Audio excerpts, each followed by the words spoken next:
Stanley back here at Benzinga's Cannabis Capital Conference here in beautiful Chicago, and I'm here with the great Laura Bianchi, the partner and co-founder of Bianchi and Brandt. What an atmosphere, what a day, what a beautiful blue suit. Thank you so much. I appreciate it. Well, listen, Laura, you have been in the cannabis industry for a long time. You started very young because you're very young right now. Yes, like 15. So being in this industry for as long as you have, what have you seen change over these last 10, 15 years that has gotten you excited to be involved? I mean, absolutely everything. It's insane. When this industry first started, I mean, it was relatively unsophisticated. There wasn't a lot of what you'd call sort of typical business folks in it. It was a bit of an uphill battle. It was interesting to me, but it certainly was not what it is today. Now it has grown into this, I mean, monstrosity of an industry, the sophistication, the science behind it, the money that has come in, the different types of talent and things that have come into it. It really, we've grown up. I don't know if we're totally mature in there yet, but we're getting there. We've grown up. It's better to be just a little mature. It's still a little rock. Yes. A little edgy is fine. We're still cool, but Yeah, we gotta be the cool kids. Yeah. But when you look at conferences like this and all these people, like you mentioned, the vibe, the cool kids say vibe these days. The vibe is just at the highest of levels. People are synergetic. They're coming together. You people on the law side like you, business side, lending side. It really is something to behold. Like, I hadn't been to a conference like this before, and I knew it would be great, but I'm blown away by what we're seeing. 100%. I think the first conference I went to in this industry was maybe 1,500 people, and it was drastically different, not a similar vibe.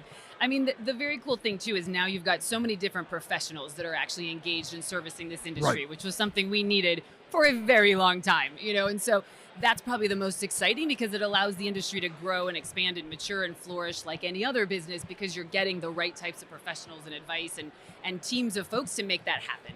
Now, something other the cool kids say is street cred.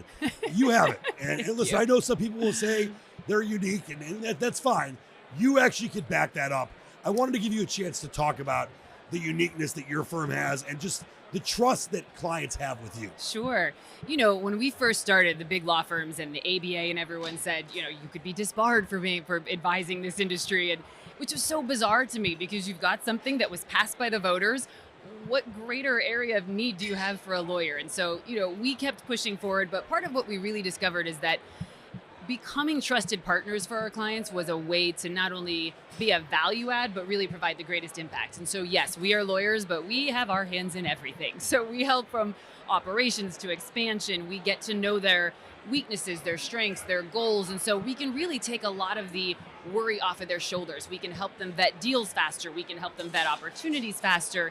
Even when it comes to interviewing other, professionals, we know them so well that it allows the C-suite and it allows the board to focus on what they do because we're like their general counsel. And so it really gives them it's a value add. And that's what we want it to be, most importantly. So we are definitely unique in the terms of how most lawyers function. Well, that's what it's all about. It's about that value added.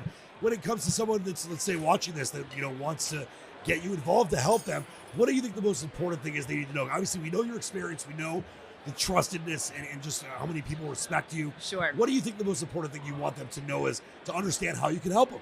It's a trusted relationship. We have a no, I won't swear, blank hole policy. Well, the world is hard enough to function in, so we have trusted, honest relationships where we work together with our clients. And as long as we can establish that from the beginning and work together, sky's the limit. And, we're very good at what we do, but we also have really great trusted partners in areas that we don't do. I'm not a tax attorney. I'm not a CPA, things like that. And so we bring in other folks that work like we do. We treat their businesses like our own, which I know sometimes sounds a little cheesy, but it's true. That's what it's all about. It's what's important to them is important to us. And so as entrepreneurs, we understand the struggles they're going through. As a business owner, it's tough. It's been a rough couple of years, especially in the cannabis industry. And so we understand that. We're constantly trying to sort of navigate and evolve and shift so that we're meeting their needs and even new needs as they come on board. And we're always a little bit in front of them so that we can do the worrying for them. Now, obviously, you mentioned there's been some tough times, and there's tough times in any industry. Sure. But there seems to be a lot of positivity about the future. Where do you see this industry going in the next 2 years, 5 years, 10 years? I mean, look, a lot of folks will get mad when I say this, but the beginning, the sort of green rush was chaos. For a lawyer, it hurt my soul. There was no due diligence. It was throwing money like, you want to buy a license? I want to buy a license. Sure. What's the valuation? I don't care. I'll give you this. Great.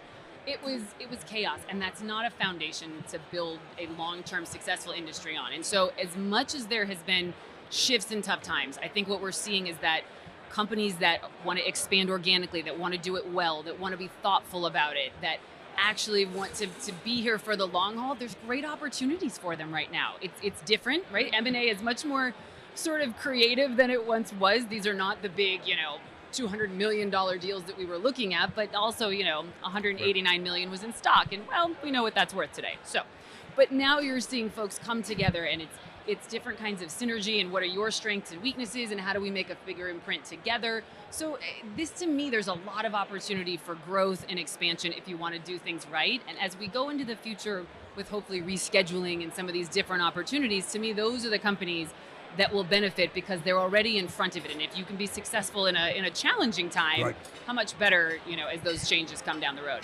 Well, it's like you said, it's always about doing it the right way. It's been an honor and a pleasure talking with one of the original stalwarts of this industry, Laura Bianchi. Thank you. Partner, obviously co-founder of Bianchi and Brandt. Yeah. The pleasure's been all mine. It's a great times ahead. Thanks so much. Appreciate it. Thank you.